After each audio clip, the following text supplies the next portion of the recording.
Welcome back to the Rose Garden Report podcast. I'm Sean Hyken, the author of the Rose Garden Report newsletter, which you can subscribe to at rosegardenreport.com. Free and paid subscriptions are available. I would encourage you, especially now, to sign up for a paid subscription because I am planning, we're taping this on September 21st, so we're about a week and a half away from the start of training camp. I will be at training camp in Santa Barbara, and I don't expect there to be much media down there, so if you want coverage from Santa Barbara from me, that would be where you would go get it.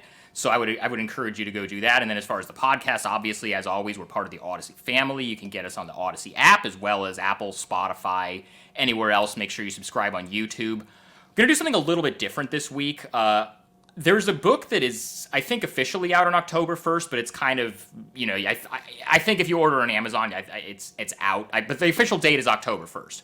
But it's a book called Life in the G. I've got it right here. It's by Alex Squadron, and it's basically a full season behind-the-scenes look at what life is like in the G League. And I got an advanced copy of this book. I blew through it in like 2 days, and I figured that with the Blazers finally adding a G League team this year, the Rip City Remix, this is something that is going to be of interest to a lot of my audience because the G League is now like a new thing that's being introduced here in Portland, and I think people might want to learn more about it. And so I got Alex on to talk about this book, which, again, I cannot recommend this book highly enough. I would recommend everybody go get it. But, that's kind of what we do. We talk about this book. We talk about the G League. It's a really interesting conversation. I think you guys are going to learn a lot from it. As far as other stuff with the Blazers, there's not a whole lot going on right now. They had the open tryouts for the Rip City Remix. I did a story on Jalen Thomas, the co-owner of Back to the Basket, and his journey kind of trying out for the remix. You can go check that out at rosegardenreport.com. As far as the Dame stuff, there's been some rumors and some reports that have been out there. I don't think any of it really rises to the level of being worth talking about in depth. It's all just kind of the same stuff being rehashed, but I don't think there's really anything new going on there. I know that guys are starting to get back into Portland. I think the whole team is in Portland now working out at the practice facilities, so as things kind of pick up over the next week, we'll see where that goes. We'll have another episode next week, just kind of resetting everything before training camp, taking full stock of where everything is at. And then we're going to hit it once camp starts in the first week of October. So in the meantime, again, get this book, Alex Squadron, Life in the G, Minor League Basketball and the Relentless Pursuit of the NBA. It's a great book. I don't promote stuff like this unless it's something that I actually think is really good and worth picking up. So I would recommend everybody get this book and enjoy this conversation I had with Alex about it.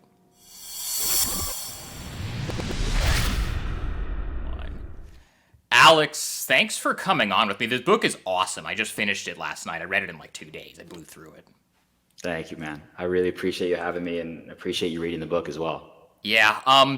The thing that first, we'll get into the actual, I want to talk a lot about the G League because, the Blazers, as we've talked about on here before, are getting a G League team finally this year. Mm-hmm. And so I think that's something that my audience is going to become a lot more interested in. But the thing that I was first just struck by reading the book is the level of access that you got. Like, I think the NBA is better than most sports leagues as far as media access goes. Like, I think they're better than like the NFL and some other leagues.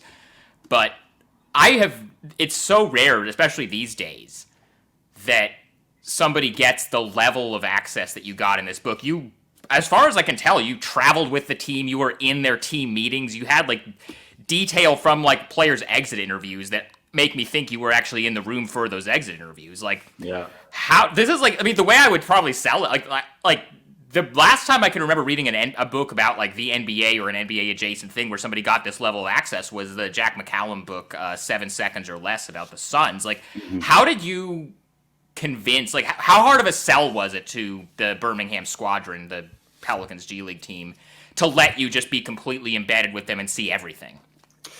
Yeah, it's interesting because I agree. I think the NBA generally you get better access than pretty much any other league. But even then, it's pretty protected and can be pretty limiting. Mm-hmm. We had to fight. I remember we had to fight to get locker rooms back open after COVID. For sure, yeah, I remember that being a huge thing. But we got them, so Right. And I kind of knew going in that like in order to really like write about life in the G League, I had to kind of live life in the G League and be fully embedded and get kind of the full experience. So, that was kind of a deal breaker in terms of just like, if I can't get the access, like, what do I really have here? But what's really refreshing about the G League is it doesn't get covered very much. And so when I reached out to the team, they were like excited about the idea and totally open to pretty much giving me full access to everything. I mean, like you said, I was obviously games, practices, like team meetings, film sessions, team dinners. I traveled with them. Pretty much any like team event they were having, they were willing to let me just kind of be a fly on the wall and take it all in. So, I mean, that's also just a credit to the team that I was with and the coaching staff and the players just being open and so welcoming. But yeah, the access was incredible. And that really, I mean, you read the book, that kind of just made the book what it is. So huge shout out to the Squadron and then their affiliate, the Pelicans as well, because when I first reached out, they kind of ran it up the flagpole and had to get the okay as well from New Orleans. And, they were open to me being there as well. So it was great. Well, Griff's pretty media friendly. I'm not surprised he Totally, was yeah. open for stuff like this. But I think another part of that is that when you're, the G League, the thing you said about it not being covered, but then also like a lot of these players are not, even a guy like Joe Young, who's one of the 4 guys you focused on in the book, who has played in the NBA before for multiple years. I think a lot of these players who aren't, like LeBron or Steph Curry or whoever are in a position where they can say no to interviews if they want to because they get a ton of requests and they don't need the exposure. A lot of these guys, like a Jared Harper or a Zylan Cheatham or a Malcolm Hill, like who are the guys you talk about in the book, it would help them to have their names out there. So I'm sure they were like, "Oh, you want to get my full story and get it in full detail in the book? Like, yes, please. Like, get as much as you want." 100%. Yeah. I mean, it's just like you said, like they're just not the guys that get covered, that get talked about. And I, made it very clear early on that like I was really passionate about sharing their stories. I've always kind of been drawn to the underdogs, like the players who are making 37,000 a season as opposed to the, NBA superstars and kind of grinding to pursue their dreams. So once I kind of, took a few weeks for them to warm up to me and really understand what I was doing. But once they kind of saw that I just was passionate about sharing their stories and wanted to kind of let the world know what's going on in the G League and what's the path for a G League player, they were totally on board. So again, just having that access and having them being open to me made the book what it is. So huge shout out to the players as well.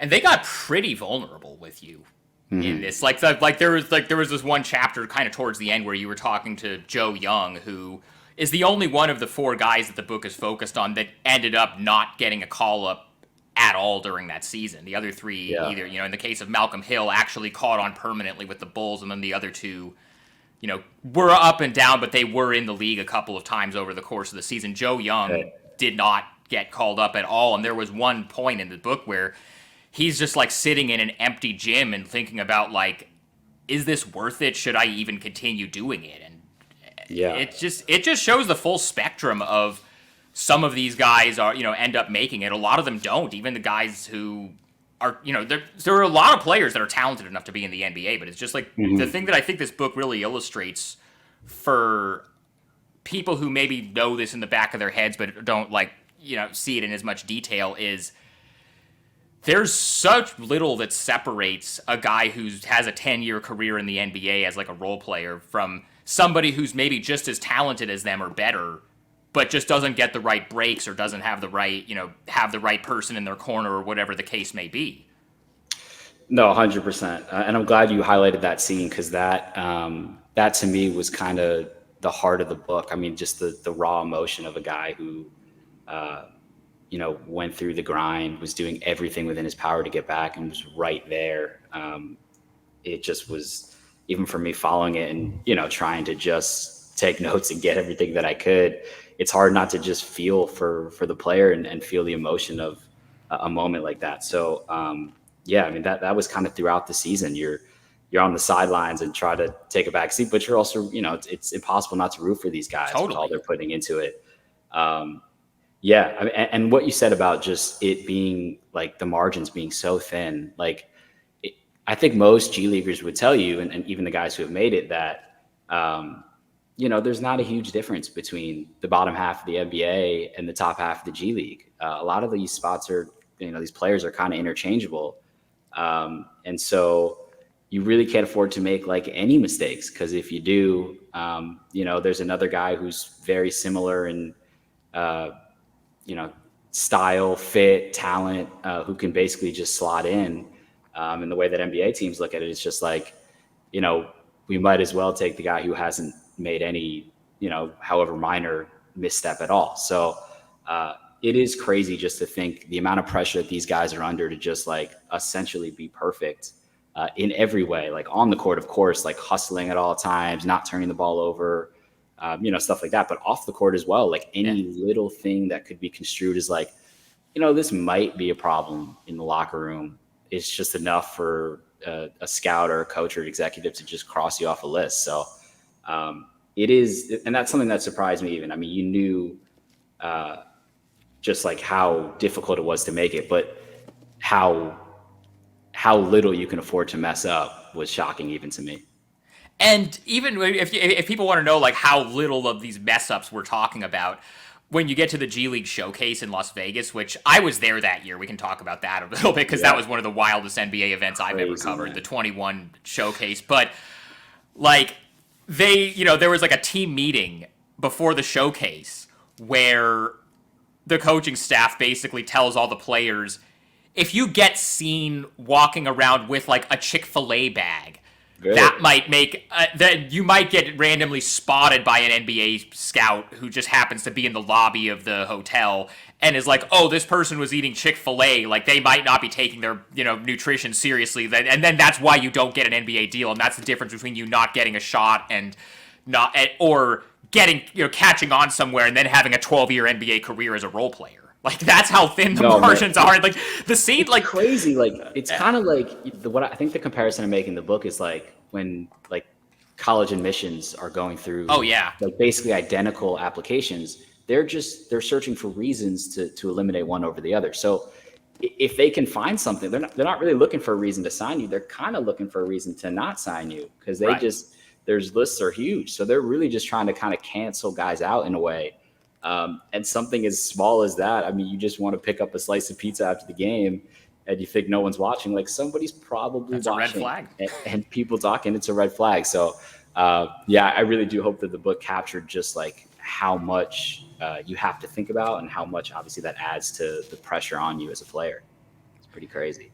The Joe Young piece of it is actually really fascinating to me, because he's a guy that, and I remember because I went to Oregon also, so I followed his career, a little bit when he was with the Pacers. But the kind of scouting report on him, which you get into a lot in the book, is that maybe part of the reason he didn't stick was because he had a bad attitude or whatever, and a lot of that was because basically when he was with the Pacers and he was a rookie on a second-round pick contract, he was hanging out with Paul George basically and going and buying, shopping at the same stores as Paul George, who was the star of the team, and was driving kind of a similar type of car to Paul George, which is not really like, out of all the things that you could say, oh, we don't want this guy in our organization, when it's not like he's a bad guy, or he's a bad teammate, or he's a bad influence in the locker room, but it's just like, oh, this guy is maybe spending his money a little bit too early in his career to be able to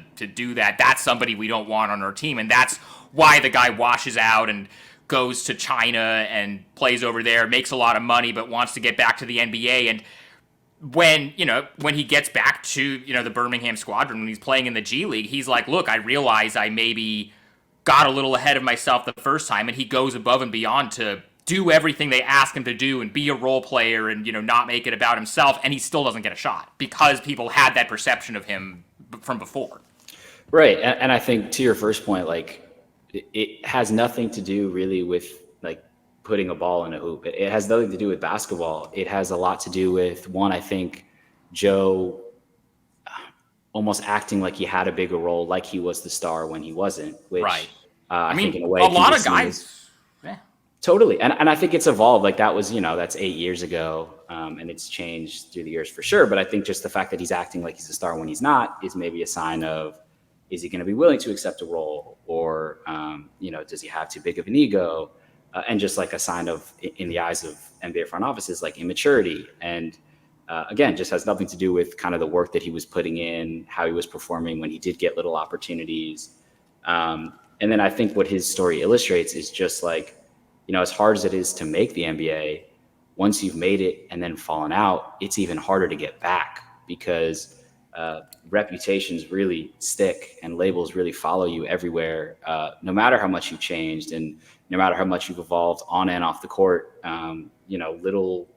Little errors when you're on the margins can kind of just be it. So not only do you have to kind of take advantage of every opportunity when you're trying to get there, but once you're there, especially in the early stages, you also just can't mess up. So it is insane just to think about like how close to perfect you have to be, which includes like getting in extra work and watching extra film. And it's just like the amount that a player on the fringe has to do compared to a first round lottery pick. It's just like, it doesn't compare, because in order to make an impression and to stick as a G leaguer, you just have to do, double, triple the amount of work. So it's crazy. What was for you as covering it? Because I know you, even though you're not an employee of the team, you basically, for all intents and purposes, were a part of the team during this book.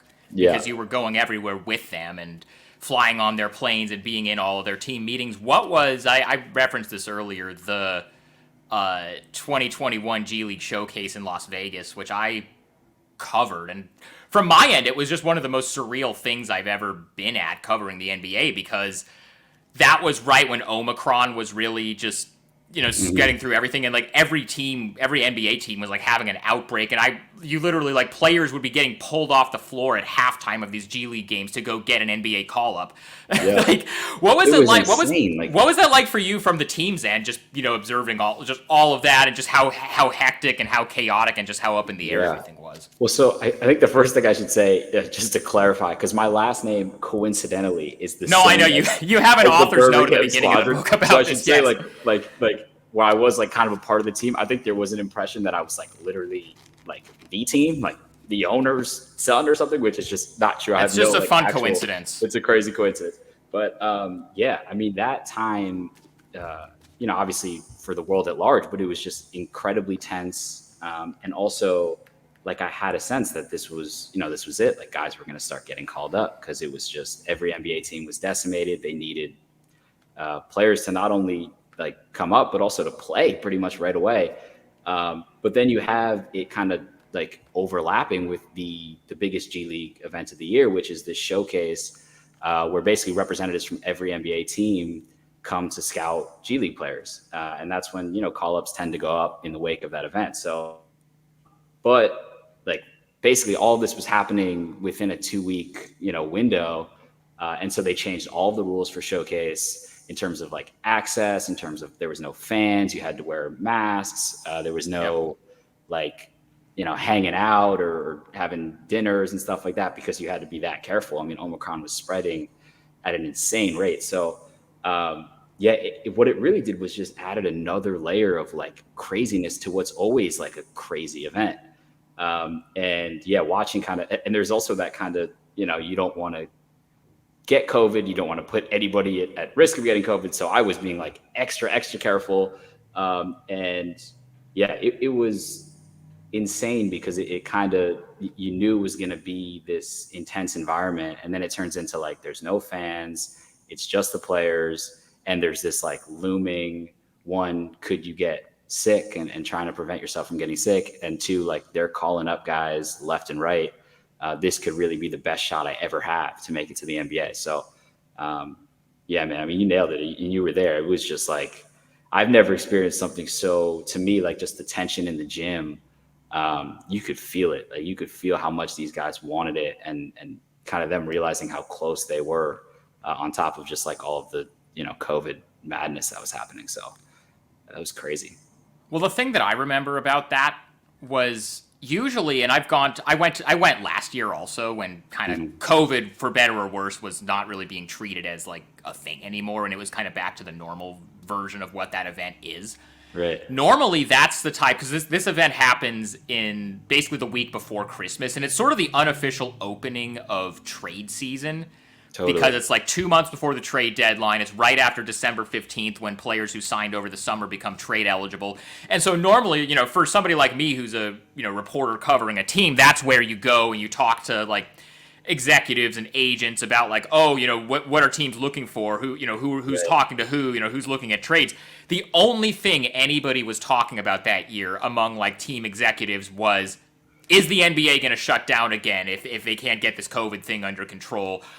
How are we going to take, safety precautions? It was just a thing, like a case of, of just like this being a cloud over the whole thing, which thankfully I think we're at a place with COVID now where it's not completely gone, but I think it's to the point where like enough people are vaccinated and it's like enough out in the world that like it's not as much of a thing anymore. But like I literally remember I was just walking between the gyms and I happened to see out of the corner of my eye, Nick Stauskas was playing on the Nuggets G League team that year, and I just was walking in a back hallway between the two gyms. I saw Nick Stauskas and Tim Connolly, who was the GM of the Nuggets at the time, is obviously with the Timberwolves now. Mm-hmm. The two of them were talking to Masai Ujiri. And then like 10 minutes later, I get the Shams tweet notification that Nick Stauskas agreed to a 10-day contract with the Raptors. So it's like literally like these guys are just like getting pulled. Literally during games, guys are getting pulled out of games because an NBA team needs a body because they just had 3 guys test positive for COVID. Yeah, and Stauskas, it's crazy to bring that up because he was playing for, like you said, the Grand Rapids Gold, which was the affiliate of the Nuggets, and that was who the Squadron, who I were following, were supposed to play. And they prepared as if Stauskas was going to play. Because why wouldn't they? And then like literally 10 minutes before the game, they find out like, oh, like, one of their best players is not going to be there. And his story gets even crazier because I'm pretty sure he reports to Toronto and gets COVID. And that happens to a couple of guys in your book. Like Zylan Cheatham gets called up by the Heat, and he doesn't actually get in a game for them, but he spends a couple of days like at practice, and he's all excited about it. He's learning from Jimmy Butler and Kyle Lowry, and it's like the dream opportunity for him. And then like he's like 6 days into his 10-day contract. The Heat are in San Antonio, I think, unless I'm getting this confused with like similar story. But like the Heat are in San Antonio, and he finds out that he tests positive for COVID, and so he has to just like quote isolate in a hotel for 10 days in San Antonio. And this one shot that he actually gets to be in the NBA gets cut short because he got COVID. Yeah, and it goes from this, like, obviously he's living his dream. He gets this 10-day contract to, like, the reality of not only, like, do I have COVID and am I stuck in a hotel room, but I'm stuck in a hotel room in the middle of nowhere without any real, like, I have no idea what's next for my career now, like, what this did for my career. And, yeah, he explained to me just him being really just alone in this hotel room on New Year's, like ushering in the new year, by himself, having just been, basically gotten a taste of his dream and then had it ripped away by something completely out of his control. So I think there was a feeling at that time, like if you can go back to just like it almost being inevitable. I mean, that they had a game canceled, I believe, the Heat, because it was like every single player. And then you go to practice, you're literally guarding these guys, and then the next day they have COVID. So I think there was a feeling that like this is very likely, but it didn't change the emotions in terms of like, I can't believe I got this shot and it basically got ripped away from me because of Omicron. So and again, like I picked a random G League season to follow, and this ended up being such a huge part of it. So it certainly added kind of drama that I didn't expect to, kind of the heart of the story. So that was an insane time for the sports world. Did you stick with the Squadron the entire time, or did you, when some of these guys got called up, like did you at any point break out and go to Atlanta to go watch, go see one of Malcolm Hill's games, or go to Chicago when he got called up by the Bulls, or go to Utah with Zylan Cheatham, or did you just stay with the G League team the whole time, or did you break off to go to any of those guys when those guys got called up? It's a great question, Sean, because that period was so chaotic, and like all of a sudden, I'm thinking like, okay, like maybe I'll follow one guy to the NBA. If that happens, I'll be able to figure it out. And then people start getting called up left and right, and I'm like, where am I supposed to go? Like, what do I do? And so it was like truly just chaos, and I kind of had to make these decisions like on a whim. Luckily, like the G League has a break after Showcase, kind of like a Christmas break. So there was no like Squadron events going on for, I want to say like a week or, a week and a half. So right after the Showcase, I was able to follow two of the players who got called up, Malcolm to Atlanta and Zylan to Miami, which turned out to definitely be the right decision, because I think one of the craziest things to observe is just how like drastic the difference is between the G League and the NBA. I mean, it is true that it's one step away, but when you see it, it feels like it's like a million steps away. I mean, like you go from the Squadron, we're practicing at Birmingham Southern, which is a Division III college, working out at basically the gym that, a student could just pop in at any time and, use the bench press after Zylan. And then all of a sudden he's in Miami at the Heat's like state of the art facility. And instead of playing in front of, 1,000 fans, he's playing in front of 20,000.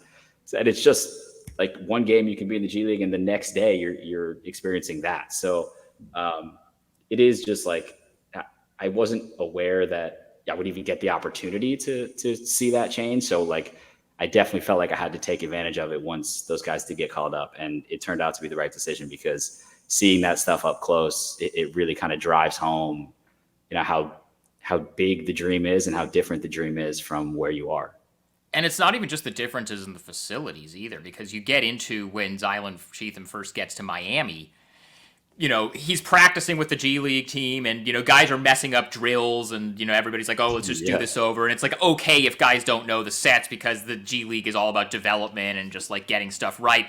He gets to Miami, and everybody, just even like the guys on the Heat who are like not even in the rotation, everybody knows the sets. Nobody's messing anything up. And he's just like, I just got here. I have to get right into the flow. I can't mess anything up, or else I'm never going to get a chance to play, and this is my shot at the NBA. Like, it's so wild just to, it kind of reminds me, and this is like a totally different level. It's like G League to NBA, but then also just like up and coming stars to superstars. I hear all these, stories of back, the first, those Olympic teams in like the mid 2000s where like LeBron and Carmelo, when they're young, go to, play in the Olympics, and they are around like a Kobe or a Chauncey Billups or some of these veterans, and are like, oh, this is how hard I have to work to get to these guys' level.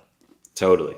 Yeah, I think the way Zylan phrased it to me is like, that was the first time he'd ever been nervous at like a shoot around. I mean, he's at shoot around, which, I went to every shoot around with the Squadron. It's supposed to be like a chill, we're kind of walking through it. Guys are in sweatpants. It's like, it's all right. We're just, you mess it up. Oh, let's run that back. Like whatever.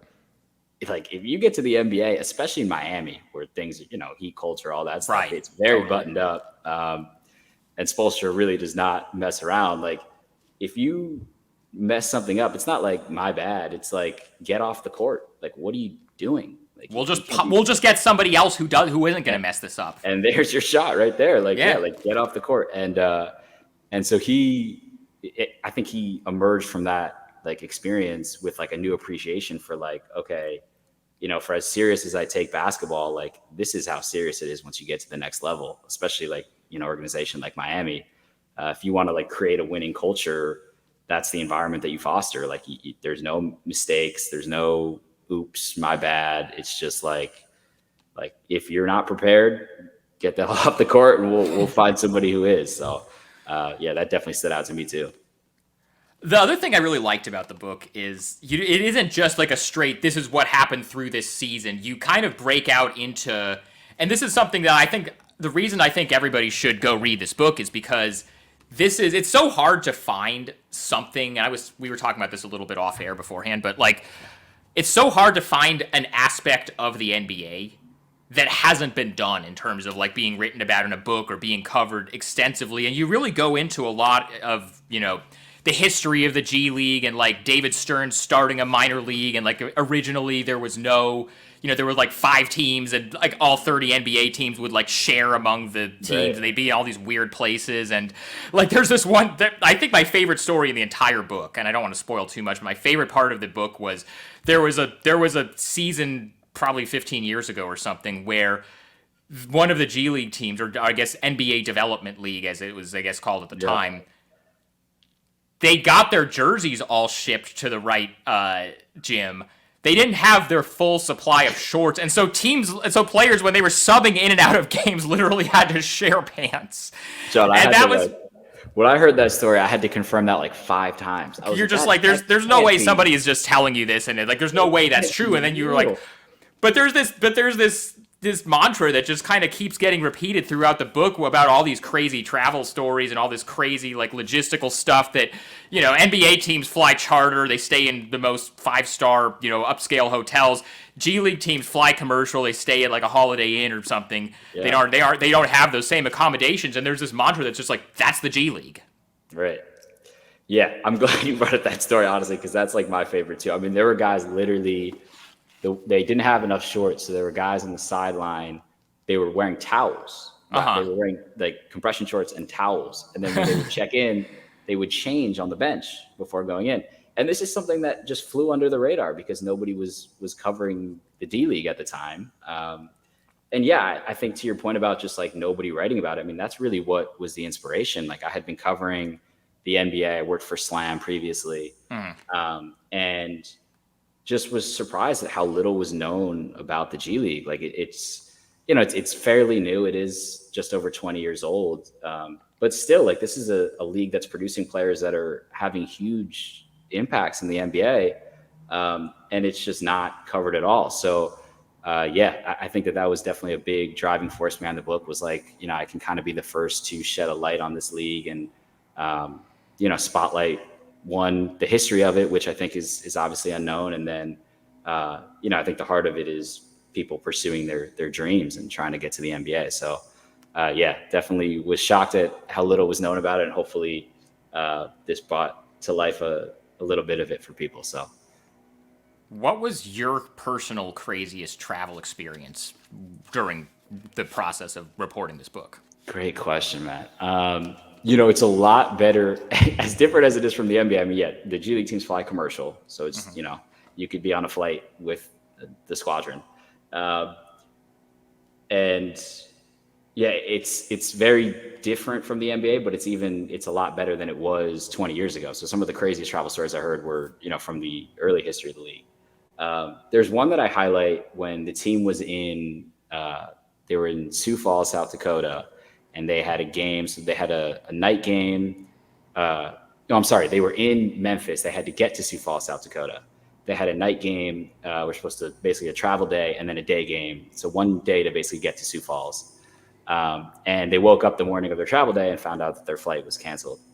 And the weather was bad. And, basically it's this scramble to get the team to Sioux Falls because... And Sioux Falls is not exactly like an airport where there's going to be a ton of direct flights or... There's like 6 gates at the airport. Right. So it's very hard to get there as it is. Like they were connecting through Dallas, I believe. So it was their connection that got canceled. So basically what they end up doing is they are not able to get the whole team on one itinerary. So they divide the team into like 4 different itineraries, which are not at all like equal in convenience. Like some of them are just awful. Like one of them I think included like 3 flights and then a drive through the middle of the night. But they're like the coaches got to Sioux Falls at, I want to say like 11:30, and tip off was like they had to be at the arena at like 2.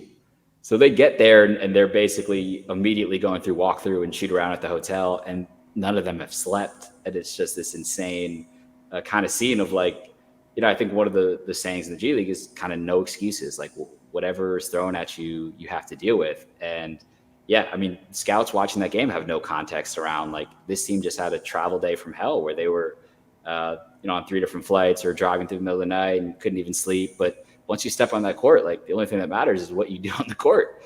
And so to see kind of them go through, and I obviously was there as well, to see them go through that experience and then have to get ready for a game that could be the difference between you getting called up and not. Like, that's another just insane aspect of life in the G League.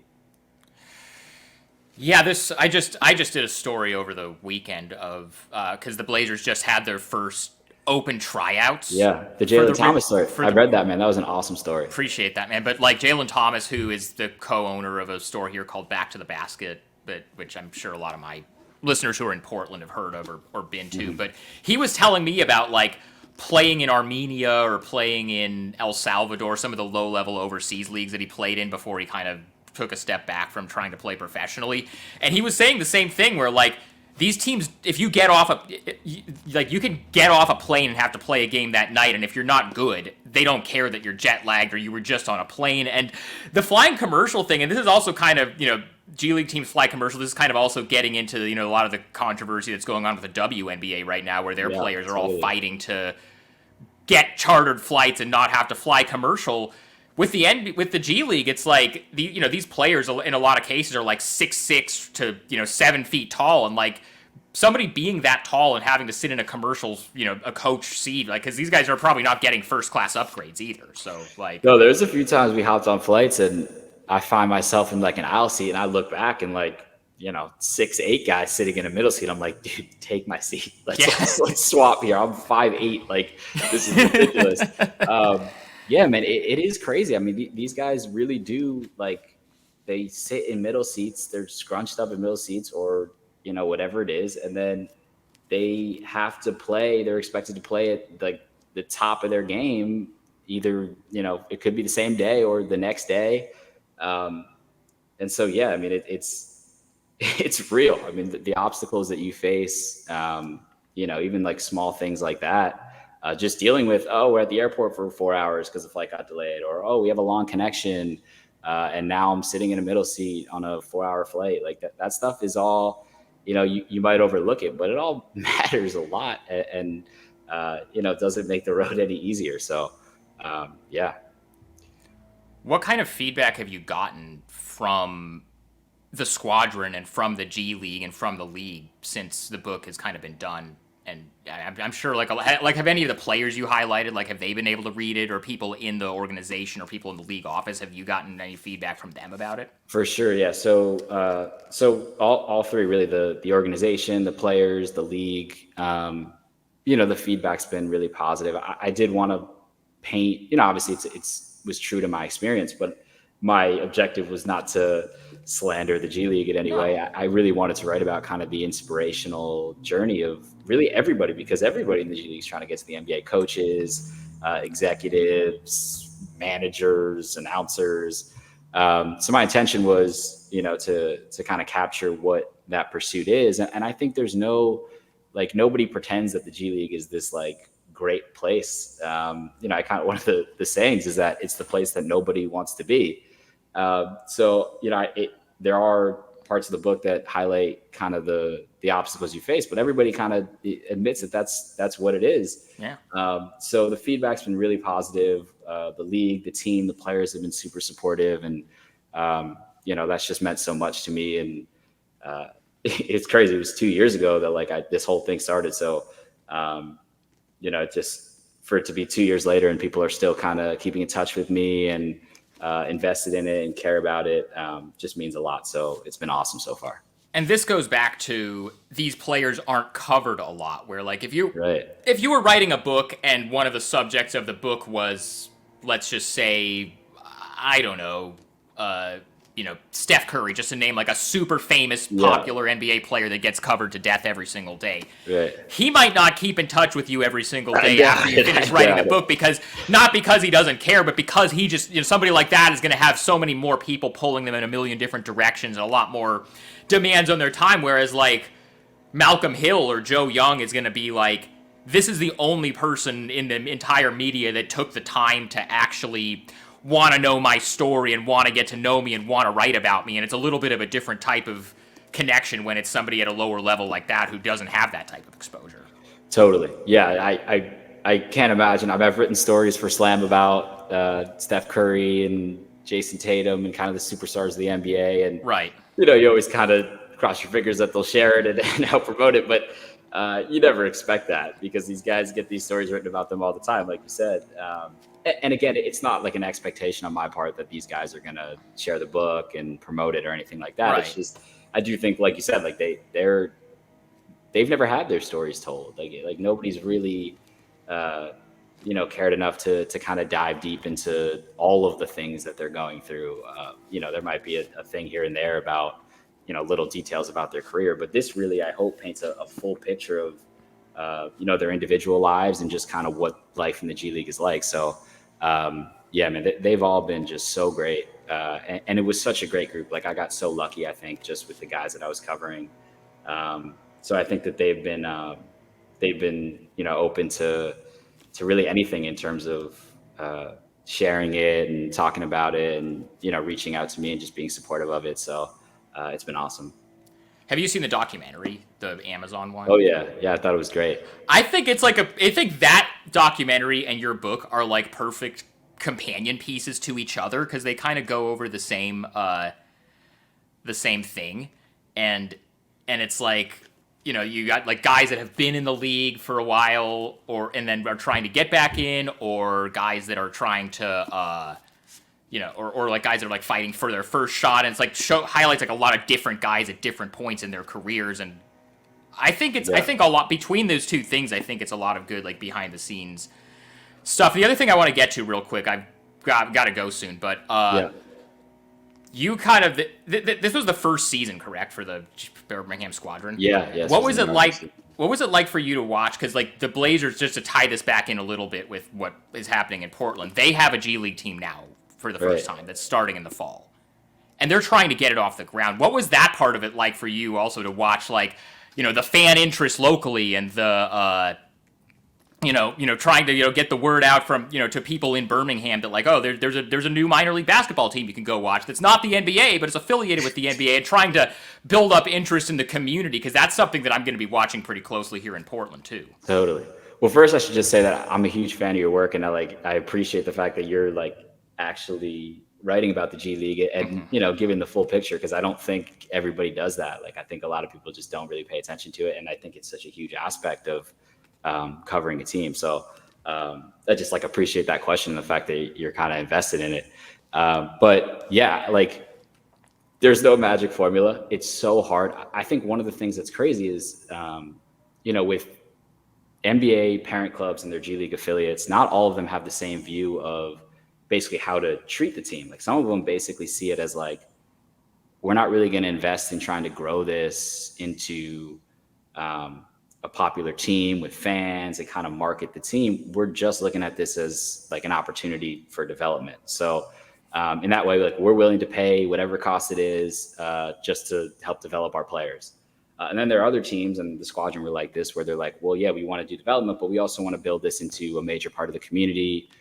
We want it to have a bunch of fans and be this kind of like, family fun environment that people care about and want to come see. So it sounds like the Blazers are taking that direction, and I think they've said that like kids tickets for these games are going to be $5 and you can bring your own food to the gym. It's awesome. Like that. That's the kind of thing they're trying to do, especially like. And I think especially like with where the Blazers are at, because obviously like there's the whole thing, like they're probably going to trade Dame at some point and then they're going to rebuild, and there's probably going to be a lot of overlap between the guys that are getting minutes on the Blazers versus, like, I don't think Scoot's going to be playing in the G League, but like Rayon Rupert, the kid they drafted in the second round from France, he's probably going to spend a lot of time in the G League, but he also might get some time in the with the Blazers, or like Ibu Baji or John Butler, they're two-way guys. There will probably be times where like fans will be able to go to these G League games for really cheap, see these guys, and then eventually later on they're actually playing for the Blazers, and that's going to be kind of a cool thing where like the fans are going to be able to say like, hey, I saw these guys when they were playing in the G League. I can't stress enough like how crazy it is to me as just like a basketball fan. Like you can go see the season that I was with the Squadron, they assigned Trey Murphy III, Jose Alvarado, Jackson Hayes, Najee Marshall. I mean, these are guys who a couple months later were playing massive roles in the playoffs. Good NBA players. Good NBA players coming down to the G League, and you can see these guys play for the cost of like a beer at Madison Square Garden. You can sit on the court. Like it's insane to me just how little people, I think, first know about it and then, care about it or kind of make it a part of their fandom, because it is so like deeply tied to the NBA teams now. Like you said, like these guys who are part of the Blazers' future, those guys are almost certainly going to play in the G League, and you're going to get to see them develop, follow their growth, and just see them basically courtside for $15 before they inevitably kind of rise up the ranks and become key contributors at the NBA level. So yeah, man, I imagine, especially like the situation that the Blazers are in, they're going to rely heavily on that team and just getting it started now. Like, and I know they brought in Pujita, right? Who, the G League guy, and he was like essentially a player coach last year with the Ignite. Totally, and was like one of Scoot's mentors. I actually saw Pooh the other day at the tryouts, and I was telling him, I was like, yeah, he's a great guy, but like I was dying at that scene in the documentary where Scoot was like teaching him how to use Siri on his iPhone. Unbelievable. It was unreal, man. Yeah, he's the best, and like having those guys, like that's very intentional. I mean, obviously him having a relationship with Scoot, I'm sure as well, but him like knowing how the G League operates and being able to tell these guys like all the things we've talked about, the roadmap to becoming serious contributors at the NBA level. So yeah, man, I expect that the Blazers are going to definitely make use of it and encourage all the fans in Portland to check it out, because you're going to get to see these guys up close before they become, real guys at the NBA. When is the book actually out? So the book is technically, the publication date is October 1st, but it is available on Amazon now. So if you were to order it, today, you'd get it in a few days. But yeah, I mean, I would say the official publication date is October 1st, but it's available everywhere you buy books now. So okay, well, we'll put the link in the show notes. I would encourage everybody. I don't do a whole lot of like, oh, the new book is out, let me get the author on to promote it. I don't do that stuff unless I actually really like something and think it's good and want people to check it out. So I would again, I think I mentioned this before. The way I would sell this to people is it's like a G League version of 7 Seconds or Less. So if that's a book that you've read and you enjoyed and you want kind of a similar type of thing, but about an aspect of the NBA that people don't know about and is newly relevant to my audience who are Blazer fans, I can't recommend this book highly enough. Alex, I appreciate you coming on and taking some time to talk about it. No, man, thank you so much. That means the world to me. And yeah, like I said, I'm a huge fan of all the work that you do. And it was my pleasure to be here. Like, this was awesome. Cool. Talk to you soon, man. Yep.